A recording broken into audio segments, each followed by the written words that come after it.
I think a lot of people, including me, are curious to see what board company Dylan Jaeb is finally gonna end up on. Because since he's left Zero, he's pretty much only been skating blank decks. But then recently, in his video part that he dropped yesterday on Thrasher, you can clearly see in this clip that he's riding an Alien Workshop board. Now, nothing's obviously been officially announced, but I want to know, what do you think about Dylan Jaeb? First of all, leaving Zero skateboards, do you think that was a good move? Second, do you think Alien Workshop is a good fit? And third, if you don't think that Alien Workshop is a good fit, what board company would you like to see Dylan Jaeb end up on? First, I think I've got a pretty good theory why Dylan Jaeb left Zero. I think Zero has a reputation for being like this super gnarly, like huck yourself at rails and the biggest rails, the biggest gaps. And I think Dylan Jaeb obviously has the capacity to jump down stuff. His ender in his last video part was a frontside flip down like a 16 stair. So he definitely can get gnarly as far as jumping goes, but it seems like he really likes to lean into like the more tech ledge manual combos. Like he likes the tech stuff just as much as he likes the jumping stuff from what I can tell. At Zero, I can imagine he maybe felt like he needed to fit this mold of what Zero was, and almost that he had to change his skating to like fit that brand. And although Zero was, his first sponsor outside of just a shop sponsor, I think that long term that wasn't a good fit for him,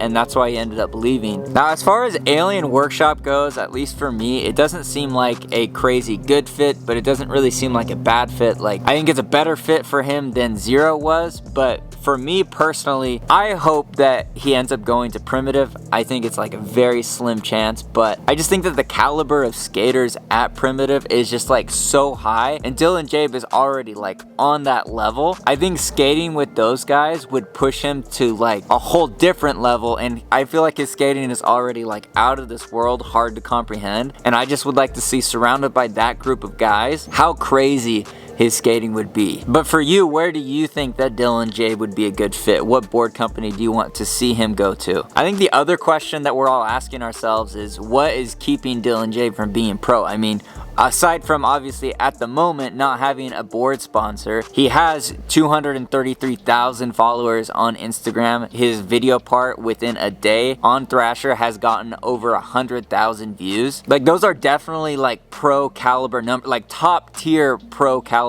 numbers. My theory on this is that there's not really anything that's stopping Dylan Jaeb from being pro other than Dylan Jaeb feeling like he's not ready to be pro yet. I think for one, I think he probably wanted to get some street footage out, which now that he's done that, I feel like that's a big kind of like weight off of his back, that he's not just like this park skater that he can crush it in the streets. Now it's really just finding a good fit. Even though he's just 18 years old, his reach and sphere of influence, his level of skating, everything is at a pro level.